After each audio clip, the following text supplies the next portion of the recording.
Capítulo 20. Lucha entre Viernes y un oso. Jamás se vio una lucha más feroz y sorprendente que la que se produjo entre Viernes y el oso, que, después de tomarnos por sorpresa y asustarnos, nos brindó un espectáculo inmejorable. El oso es una fiera muy lenta y pesada, por lo que no puede correr como el lobo, que es ágil y liviano. Por esta razón, generalmente tiene dos patrones de acción. En primer lugar, el hombre no es su presa habitual. Y digo habitual porque nunca se sabe qué puede hacer cuando está hambriento, como era el caso en este momento en el que todo el suelo estaba cubierto de nieve. Digo, pues, que no suele atacar al hombre, a menos que éste le ataque primero. Todo lo contrario. Cuando alguien se encuentra con un oso en el bosque, si no lo provoca, el oso no le hará nada. Pero aún así, hay que ser muy cuidadoso y cederle el camino, pues es un caballero muy quisquilloso. Creo que no desviará su ruta ni ante un príncipe. Más aún, si se le tiene miedo, lo más conveniente es mirar hacia otro lado y proseguir la marcha. Pues si por casualidad uno se detiene y lo mira fijamente, lo considerará como una ofensa. Si desgraciadamente se le arroja cualquier cosa que tan solo lo roce, aunque sea una pequeña rama más delgada que un dedo, el oso se sentirá ultrajado y abandonará todo lo que esté haciendo para vengarse, pues querrá resarcir su honra en el acto. Esta es su primera característica. En cuanto a la segunda, si le ofendes una vez, te perseguirá todo el día y toda la noche, sin tregua, sin descanso, hasta vengarse de ti. Mi siervo Viernes había salvado a nuestro guía, y cuando finalmente llegamos hasta él, lo estaba ayudando a bajar del caballo. El hombre estaba herido y muy asustado. Creo que tal vez más lo segundo. De repente, advertimos que el oso más monstruoso y descomunal del mundo, al menos el más grande que yo jamás hubiera visto, salía del bosque. Nos quedamos sorprendidos ante su presencia, mas cuando Viernes lo vio, se mostró claramente alegre y arrojado. ¡Oh! ¡Oh! ¡Oh! Dijo Viernes 3 veces seguidas, apuntándolo con el dedo. Amo, dame permiso. Le doy la mano y te hago reír. Me quedé perplejo de ver al muchacho tan animado. ¿Qué? ¿Estás loco? Le pregunté. Pero si te va a devorar. ¿Devorar a mí? ¿Devorar mí? Repitió Viernes. Yo devorar él. Yo hago reír. Todos se quedan aquí. Yo hago reír. Así se sentó en el suelo, se quitó las botas rápidamente y se puso un par de zapatos que llevaba en el bolso. Le entregó su caballo a mi otro criado y, armado con su fusil, salió corriendo como el viento. El oso proseguía su camino tranquilamente, sin pensar en atacar a nadie, hasta que Viernes, ya muy cerca de él, se puso a llamarlo como si el animal pudiese entenderlo. Oye, oye, hablo contigo. Seguimos a Viernes a cierta distancia, pues, habiendo descendido los montes Gascones, nos hallábamos en un valle despejado en el que sólo había algunos pocos árboles dispersos aquí y allá. Viernes estaba, como ya he dicho, detrás del oso, Rápidamente se llegó hasta donde estaba y tomando una piedra, ¡zas! Se la lanzó. Le dio en la cabeza, pero sin hacerle más daño que si le hubiese lanzado contra una pared. No obstante, logró el efecto que buscaba, pues el muy bandido, sin el más mínimo temor, creo que tan solo pretendía que el oso lo persiguiera para hacernos reír. Tan pronto como sintió la pedrada y vio a Viernes, el oso se dio la vuelta y comenzó a perseguirlo con unas zancadas largas y diabólicas, moviéndose irregularmente a la velocidad del trote de un caballo. Viernes comenzó a correr y se caminó hacia nosotros como pidiendo socorro. Así que decidimos dispararle al oso todos a la vez, para así salvar a mi siervo Viernes. Yo estaba muy furioso con él por habernos traído el oso hacia nosotros. El animal, en principio, no tenía intención de atacarnos. Y luego salir corriendo en otra dirección, no lo entendía. Así que le grité: ¡Perro! ¿Esta es tu manera de hacernos reír? Ven aquí. Coge tu caballo para que podamos dispararle al oso.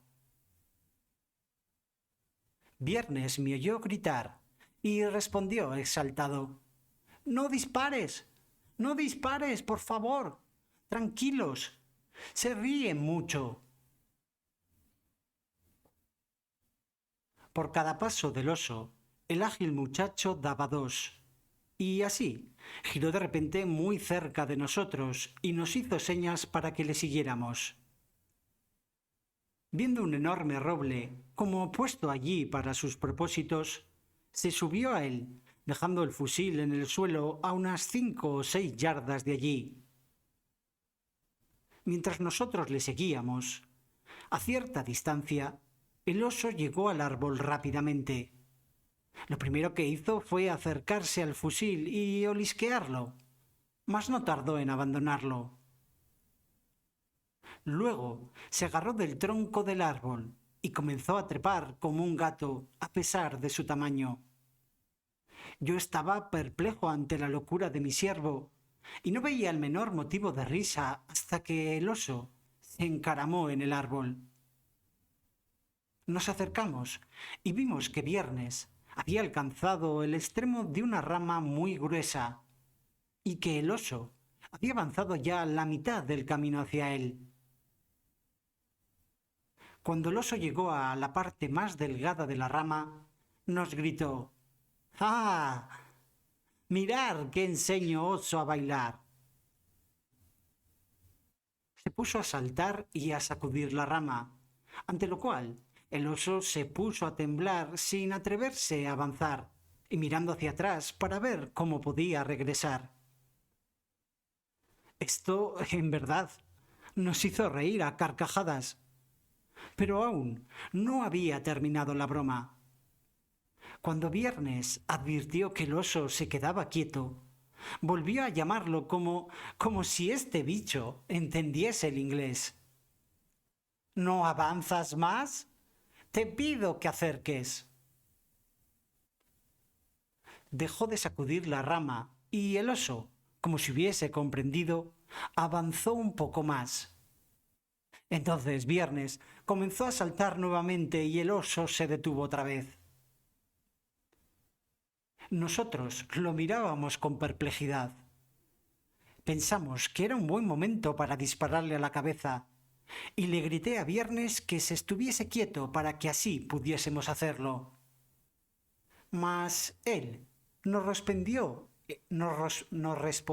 enérgicamente: ¡Oh, ruego, ruego!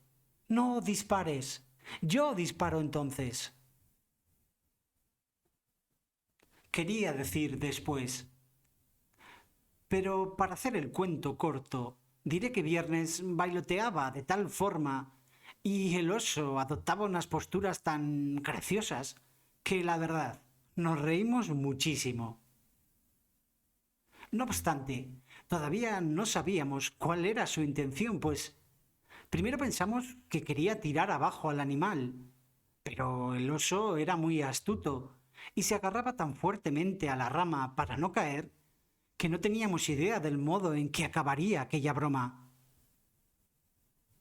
En el acto, Viernes nos sacó de dudas, pues, advirtiendo que el oso se mantendría aferrado a la rama y que no estaba dispuesto a avanzar, le dijo: Bien, tú no quieres venir cerca, yo voy cerca.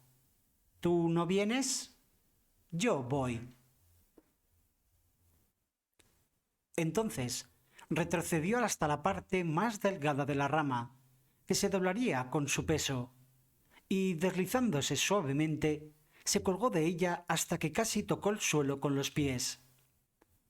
Dio un pequeño salto y corrió hacia su fusil.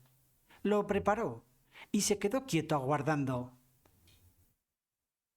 Bien, Viernes, le pregunté. ¿Qué pretendes hacer ahora? ¿Por qué no le disparas? No disparar, me respondió. No ahora. Si dispara ahora, no mata. Yo espero y hago más reír. Y en efecto lo logró, pues el oso, al ver que su adversario huía, retrocedió y comenzó a bajar por la rama con mucho cuidado y mirando hacia atrás a cada paso que daba. Luego apoyó una de las partes traseras en el tronco, se agarró fuertemente y prosiguió su descenso lentamente, apoyando solo una pata a la vez. En el preciso momento en que apoyó la primera pata en el suelo, Viernes se acercó al animal, le puso la punta del fusil en la oreja y le disparó, dejándolo muerto como una piedra. Entonces, el muy bandido se volvió hacia nosotros para ver si nos había hecho gracia, y como vio que estábamos realmente satisfechos, se echó a reír estrepitosamente y nos dijo: Así nosotros matamos oso en mi país. ¿Así los matáis? Le pregunté. Pero si no tenéis fusiles. No, contestó. No fusiles, pero dispara flecha larga mucha. Esto nos divertió muchísimo, pero nos encontrábamos en un lugar desierto. Nuestro guía estaba gravemente herido y no teníamos idea de lo que debíamos hacer. Los aullidos de los lobos aún resonaban en mi cabeza, y aparte del ruido que escuché una vez en las costas de África, del que ya os he hablado, jamás había oído nada que me inspirara tanto temor. Todo esto y la proximidad de la noche nos alertó. Viernes nos sugirió que le quitásemos la piel a aquel monstruoso animal, pues valía la pena conservarla. Pero todavía nos quedaban 3 leguas que recorrer, y el guía comenzaba a mostrarse impaciente. Lo dejamos, pues, y proseguimos nuestro camino. La tierra aún estaba cubierta de nieve, aunque ya no tan espesa ni tan peligrosa como allí en los montes. La jauría de lobos salvajes, según nos enteramos después, había descendido al bosque y a las llanuras, acosados por el hambre y en busca de alimento. Fue así, de este modo, que causaron grandes estragos en las aldeas. Tomaron por sorpresa a los campesinos y devoraron una gran cantidad de ovejas y de caballos, e incluso algunas personas. Aún teníamos que cruzar un tramo difícil, según nos informó nuestro guía, y si es que había lobos en la región, era seguro que los encontraríamos por allí. Era una pequeña llanura rodeada de bosques por todos lados, terminaba en un largo y estrecho desfiladero, el cual teníamos que cruzar para poder atravesar el bosque y llegar al pueblo donde debíamos pasar la noche. Media hora antes de la puesta del sol, llegamos al primer bosque, y al caer la noche, alcanzamos la pequeña llanura. Al principio, no nos topamos con nada, excepto en un pequeño claro que no tendría más de un cuarto de milla de extensión. Allí vimos 5 enormes lobos cruzando el camino. Iban en fila y a gran velocidad, como si estuviesen persiguiendo una presa. Ni siquiera advirtieron nuestra presencia y pronto desaparecieron de nuestra vista. Ante esto, nuestro guía, que dicho sea de paso era un miserable cobarde, nos ordenó estar alertas. Él creía que vendrían más lobos. Así que preparamos nuestras armas y nos mantuvimos en guardia. Pero realmente no volvimos a ver otro lobo hasta que atravesamos el bosque y llegamos a la llanura que estaba a media legua. Cuando llegamos a ella, pudimos ver claramente a nuestro alrededor. Lo primero que nos encontramos fue un caballo muerto. Mejor dicho, un pobre caballo que los lobos habían matado. Había al menos una docena de ellos, royendo los huesos todavía, pues ya se habían comido toda su carne. Sinceramente, no nos pareció el prudente molestarlos en medio de su festín. Y realmente ellos tampoco se fijaron en nosotros. Viernes hubiera querido dispararles, pero se lo prohibí terminantemente, temiendo que la situación se nos fuera de las manos. No habíamos atravesado aún la mitad de la llanura cuando comenzamos a escuchar unos aullidos aterradores. Provenían del bosque a nuestra izquierda. Al instante, vimos como a 100 lobos que se aproximaban a nosotros en fila, con algunos líderes en la delantera. Parecía un ejército guiado por oficiales expertos. Yo apenas sí sabía qué hacer para enfrentarnos a ellos, pero me pareció que la mejor manera de hacerlo era formando un frente cerrado, lo cual hicimos a toda velocidad. Como entre cada ráfaga de tiros no tendríamos mucho tiempo para recargar las armas, di órdenes de que solo disparase un hombre a la vez, mientras que el resto se preparaba para la siguiente descarga. Los primeros en disparar no debían demorarse en volver a cargar sus armas, sino que debían echar mano de sus pistolas. Todos llevábamos un fusil y 2 de ellas. De esta forma, podíamos disparar hasta 6 veces, utilizando solo la mitad de nuestras fuerzas. No obstante, descubrimos que no teníamos por qué preocuparnos, pues, al primer disparo que hicimos, los lobos se detuvieron en seco. Estaban asustados, tanto por el fuego como por las explosiones. 4 de ellos murieron de sendos disparos en la cabeza, y otros apenas fueron heridos, pero sí que salieron huyendo, y dejaron las manchas de su sangre en la nieve. Me di cuenta de que se detenían, sí, pero no se retiraban. Y recordando que una vez me habían dicho que nadie ahuyentaba a las fieras como la voz humana, ordené a mi gente, a los que allí estábamos, que gritara lo más fuertemente que pudiese. Así lo hicimos, y comprobé que aquel consejo era muy acertado, pues en el acto, al mismo instante de producirse los gritos, los lobos comenzaron a retroceder y se marcharon. Fue entonces cuando aprovechamos la oportunidad para dispararles nuevamente y los obligó esto a huir y se escondieron en el bosque. Esto nos permitió recargar las armas y a fin de no perder el tiempo decidimos proseguir nuestra marcha. Mas no bien habíamos recargado nuestros fusiles y nos habíamos puesto en guardia, cuando escuchamos un estruendo en medio del bosque, a nuestra izquierda, un poco más adelante del camino que debíamos seguir. La noche se aproximaba y la luz comenzaba a menguar, lo cual empeoraba todavía más las cosas.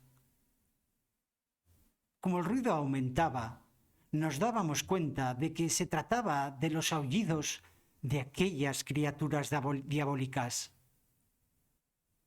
De pronto, vimos 3 tropas de lobos, una a nuestra izquierda, otra a nuestras espaldas y una tercera delante de nosotros. Nos estaban rodeando. No obstante, no avanzaban en nuestra dirección y, por tanto, seguimos el camino tan rápidamente como podían nuestros caballos, a trote, y el camino era muy escabroso y no podíamos ir más deprisa. De este modo, llegamos hasta la entrada del bosque por el que teníamos que cruzar. Mas, no bien comenzamos a acercarnos a la senda, cuando nos sorprendió una jauría de lobos que estaba guardando justo a la entrada. De pronto, escuchamos un disparo que provenía de la otra entrada del bosque. Miramos en esa dirección y vimos un caballo con su silla y sus bridas, que corría como el viento, perseguido a toda velocidad por 16 o 17 lobos al menos. Estos iban pisándole los cascos y el pobre animal, con toda seguridad, sería incapaz de aguantar un galope tan veloz, y finalmente aquellos lobos lo alcanzarían y lo devorarían. Y en efecto, así ocurrió. Fue entonces cuando vimos un espectáculo aterrador. En la entrada del bosque por la que había salido aquel caballo, encontramos los restos de otro caballo, pero lo que era más fuerte, también de 2 hombres que habían sido devorados por los lobos. Sin duda, uno de ellos era quien había disparado porque junto a su cuerpo estaba un fusil descargado. La cabeza y la parte posterior y superior de su cuerpo habían sido devoradas. Esto nos dejó espantados y sin saber el rumbo que debíamos tomar. Pero fueron los lobos quienes pusieron fin a nuestras dudas, pues comenzaron a rodearnos para atacarnos. Estoy seguro, y no exagero, de que al menos eran 300 lobos. Por suerte, a la salida del bosque, hallamos unos grandes árboles que habían sido cortados seguramente el verano anterior y que habían dejado allí para luego transportarlos. Dirigí mi ejército hacia estos árboles y nos colocamos en línea detrás de uno de ellos. Les ordené desmontar y atrincherarse detrás del tronco del árbol, formando una especie de triángulo para poder atacar por los 3 frentes y mantener a los caballos en el centro de nosotros. Así lo hicimos. E hicimos muy bien, pues jamás se había visto un ataque más feroz que aquel que nos hicieron esas criaturas en aquel lugar. Avanzaron hacia nosotros, aullando, y subieron a los troncos que, como ya he dicho, nos servían de parapeto. Esta furia, al parecer, había sido ocasionada por la vista de los caballos que estaban a nuestras espaldas, en el centro, y que eran la presa que realmente les interesaba. Les ordené a mis hombres disparar, como habíamos hecho en alguna ocasión anterior. Apuntaron tan bien que mataron varios en la primera descarga. Mas había que seguir disparando, pues los lobos seguían avanzando hacia nosotros como auténticos demonios, y los que iban detrás empujaban a los que iban delante. Cuando disparamos por segunda vez, pensamos que se habían detenido un poco, que huirían. Pero no fue así, porque fueron otros los que vinieron al ataque, de manera que nos vimos obligados a disparar nuestras pistolas ya cargadas. Supongo que en las 4 descargas que hubo logramos matar a 16, 17 o 18 lobos y herir a más del doble. Pero eran muchos y los animales volvían al ataque una y otra vez. Yo no quería gastar nuestro último disparo a la ligera, así que llamé a mi criado, no a Viernes, que ya estaba suficientemente ocupado. Ya os he contado que una de sus mayores destrezas era disparar y cargar el fusil. Me refiero al otro criado. Le di un cuerno de pólvora y le ordené que lo esparciera a lo largo del tronco más grueso. Así lo hizo, y no bien había regresado cuando los lobos se dispusieron a atacar por aquel lado. Algunos incluso llegaron a saltar sobre el tronco. Fue entonces cuando, apuntando con la pistola sobre la pólvora esparcida por mi criado, disparé. La pólvora se incendió y todos los que estaban encima del tronco se quemaron. 6 o 7 cayeron, o mejor dicho, saltaron por la intensidad del fuego. A estos los liquidamos en un momento y los demás se asustaron tanto con el resplandor de la explosión, más intenso aún por la oscuridad de la noche, que se retiraron un poco. Ordené disparar el último tiro de nuestras pistolas, después del cual nos pusimos a gritar. Ante esto, los lobos dieron la vuelta y nosotros nos lanzamos sobre casi 20 de ellos que estaban ya heridos en el suelo. Los acuchillamos con nuestras espadas y obtuvimos el resultado que esperábamos, pues el resto de ellos, al oír sus lamentos y aullidos de los allí heridos, huyeron a toda prisa y nos dejaron en paz.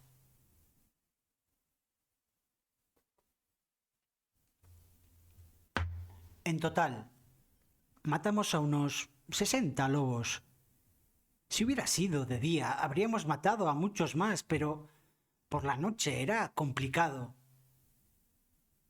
Despejado el campo de batalla, decidimos proseguir nuestro camino, pues aún nos quedaba todavía una legua por andar. En el transcurso, escuchamos varias veces el aullido de aquellas fieras salvajes, y en más de una ocasión nos pareció ver alguno de ellos, pero la nieve nos hacía daño en los ojos y no podíamos ver con precisión. No estábamos seguros. Al cabo de una hora, por fin, llegamos al pueblo donde queríamos pasar la noche. Hallamos a todos muy armados y terriblemente asustados. Al parecer, la noche anterior, los lobos, incluso algunos osos, habían irrumpido en el pueblo, así que se habían visto obligados a permanecer en vela toda la noche y también todo el día, para proteger el ganado e incluso a la gente. A la mañana siguiente, nuestro guía se encontraba tan mal y se le habían hinchado tanto las extremidades a causa de sus 2 grandes heridas que no pudo proseguir el viaje. Así que tuvimos que buscar otro guía que nos llevara hasta Toulouse. Allí encontramos un clima templado, una campiña muy fértil y agradable, y sobre todo, donde no había nieve ni lobos. Cuando contamos lo que nos había ocurrido, nos dijeron que era lo habitual en aquellos bosques al pie de la montaña, y en especial cuando el suelo estaba cubierto de nieve. Estaban muy sorprendidos. Nos preguntaron qué clase de guía habíamos contratado, uno que se había atrevido a llevarnos por un camino tan peligroso, especialmente en aquella época del año. Nos dijeron que debíamos sentirnos muy afortunados de haber salido vivos y no haber sido devorados. Cuando les dijimos la forma en que nos habíamos atrincherado en esa especie de triángulo con los caballos en el centro, nos criticaron severamente y nos dijeron que las posibilidades de haber sido destruidos por los lobos eran de 50 contra 1, puesto que su furia había sido incitada por la presencia de aquellos caballos, que eran, conocido por todos, su presa más codiciada. En cualquier otra ocasión, se habrían asustado con aquellos disparos, pero el hambre excesiva y las ganas de alcanzar nuestros caballos les habían vuelto como insensibles al peligro. Si no hubiésemos mantenido un fuego continuo y no hubiésemos utilizado la estratagema de la pólvora, seguramente nos habrían despedazado. Ahora bien, si les hubiésemos disparado sin apearnos de los caballos, no les habrían parecido una presa asequible, ya que habría hombres montados sobre los caballos. Finalmente, nos dijeron que si hubiésemos permanecido juntos, pero hubiéramos abandonado a los caballos, los lobos se habrían lanzado sobre ellos, y así nosotros habríamos podido escapar a salvo, pues además éramos muchos y estábamos bien armados. Por mi parte, tengo que decir que jamás me había visto ante un peligro así en mi vida, pues por un momento, cuando vi aquellos lobos, aquellos 300 demonios que venían hacia nosotros con las fauces abiertas para devorarnos, y nosotros no teníamos hacia dónde escapar, sinceramente, pensé que todo estaba perdido. En verdad, creo que nunca más volveré a cruzar estas montañas. Prefiero viajar 1000 leguas por el mar, aun con la certeza de poder tropezar con una tormenta una vez por semana. Es menos peligroso.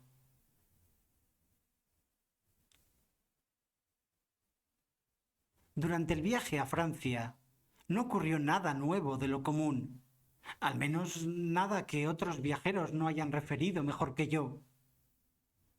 Así, pasé de Toulouse a París, y tras una corta estancia, llegué a Calais y desembarqué a salvo en Dover.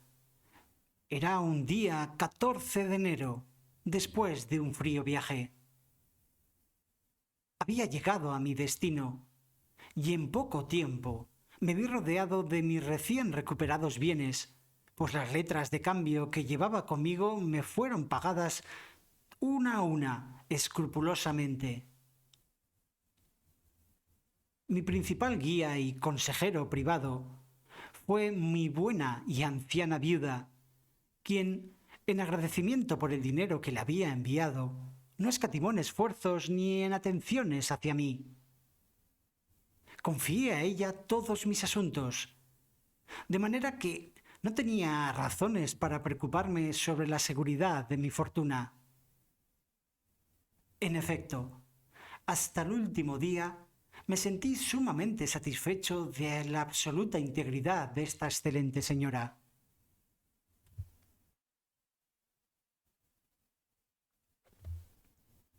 Empecé a considerar dejar mis bienes al cuidado de ella y viajar a Lisboa, para luego seguir hasta Brasil. pero volvieron a acecharme ciertos recelos respecto a la religión. Siempre dudé mucho de la religión romana, incluso cuando me hallaba en el extranjero, y muy particularmente aquel periodo que viví solo. Sabía que no regresaría a Brasil, y menos a establecerme, al menos que estuviese dispuesto a acoger a la religión católica romana sin ningún tipo de reservas. O de otro modo, a menos que estuviese dispuesto a sacrificar mis principios y convertirme en una especie de mártir de la religión y morir a manos de la Inquisición. Por lo tanto, decidí quedarme en casa y buscar un modo de disponer de mi plantación. Después de unos días de reflexión, y con este propósito, le escribí a mi antiguo amigo de Lisboa, quien a su vez me contestó que sería fácil realizar el negocio allí mismo, pero que le tendría que otorgar poderes para presentárselo en mi nombre a dos mercaderes, herederos de mis administradores. Ellos, como vivían en Brasil, conocían perfectamente el valor de mi plantación. Al margen de esto, eran muy ricos, por lo que, según le parecía, ellos estarían encantados de comprarla y yo podría ganar, a lo sumo, 4.000 o 5.000 piezas de A8. No le di muchas vueltas. Acepté y le di órdenes de ofrecérsela. Al cabo de casi 8 meses, cuando regresó el navío, recibí una notificación de que habían aceptado mi oferta y habían remitido un pago de 33.000 piezas de A8 por mediación de uno de sus corresponsales de Lisboa. Ahora, habiendo dispuesto de lo de mi plantación en Brasil, decidí que iba a escribir a mi viejo amigo en Lisboa, quien, habiéndolo ofrecido a los dos mercaderes aceptando la oferta, remitieron 33.000 piezas de A8 a su corresponsal en Lisboa como pago por ello. Firmé el documento de venta que me enviaron desde Lisboa y se lo remití a mi viejo amigo, quien me mandó 32.800 piezas de A8 en letras de cambio, reservándose 100 moidores anuales para él y otros 50 para su hijo, según yo mismo le había prometido. Y así, he hecho el recuento de la primera parte de mi vida aventurera. Una vida que la providencia ha manejado a su capricho. Una vida tan variada como pocas se verán por todo el mundo. Comenzó locamente y concluyó mucho mejor de lo que jamás hubiese esperado. Cualquiera podría pensar que en este complicado estado de buena fortuna no volvía a padecer infortunios, como en efecto habría sucedido si las circunstancias así me lo hubiesen permitido. Mas yo estaba habituado a la vida aventurera. No tenía familia, ni apenas conocidos, ni mucho menos ya amigos, a pesar de mi gran fortuna. Aunque había vendido mis propiedades en Brasil, no había logrado olvidar del todo aquellas tierras. Tenía fuertes deseos de regresar a ellas. Sobre todo, no podía resistir la enorme inclinación de volver a mi isla, de saber si aquellos pobres españoles seguían viviendo por allí y qué habían hecho con los bandidos que dejamos. Mi fiel amiga, la viuda, intentó disuadirme por todos los medios de estas locuras, y tanto insistió que durante los primeros 7 años logró impedir que yo me marchase. Durante todo ese tiempo me hice cargo de mis 2 sobrinos, los hijos de mi hermano. Al mayor, que tenía ya algunas propiedades, Lo crié como a un caballero y lo hice heredero de parte de mi estado en el momento en que yo muriese. A mi otro sobrino lo puse a cargo del capitán de un navío y al cabo de 5 años, viendo que era ya un joven sensato y emprendedor, le di un buen barco y le envié al mar. Posteriormente, este jovencito me indujo a aprender nuevas aventuras. Mientras tanto, me había sentado parcialmente en este lugar, pues, en primer lugar, me casé, para mi bien y mi felicidad. Tuve 3 hijos, 2 niños y una niña. Habiendo muerto mi esposa, llegó mi sobrino de un exitoso viaje a España. Su insistencia y mi natural y personal afición por los viajes me llevaron a embarcarme en su navío rumbo hacia las islas orientales en calidad de mercader privado. Esto último aconteció en el año 1694. En este viaje visité mi colonia en la isla y vi a mis sucesores, los españoles. Escuché su historia y la de los villanos que habíamos dejado. Como al principio maltrataron a los pobres españoles y luego llegaron a un acuerdo. Luego se pelearon y volvieron a unirse. Finalmente, los españoles se vieron obligados a usar la fuerza con ellos. También me explicaron cómo se sometieron a los españoles y cuán honestos habían sido estos con ellos. En pocas palabras, me contaron una historia llena de episodios muy interesantes y variados, especialmente en lo referente a las batallas con los caribes. Varias veces desembarcaron en la isla. Las mejoras que introdujeron y el valor con que realizaron una expedición a tierra firme, de la que regresaron con 11 hombres y 5 mujeres en calidad de prisioneros. Así fue como encontré una veintena de niños en la isla. Permanecí allí 20 días y les dejé las provisiones que pudiesen necesitar, sobre todo las armas, pólvora, municiones, también algo de ropa, herramientas. Ajá. Y también gente, 2 artesanos que me habían traído de Inglaterra, un carpintero y un herrero concretamente. Aparte de esto, repartí por la isla entre ellos y me reservé el derecho de propiedad sobre ella, de manera que todos quedaron satisfechos con mi idea. Habiendo arreglado estos asuntos con ellos, les hice prometer que no se marcharían jamás. Y allí los dejé. Salí de la isla y luego pasé a Brasil, donde compré una embarcación y se la envié con más gente, aparte de víveres, y con 7 mujeres que me parecieron aptas para servirles y casarse con ellos según les pareciera.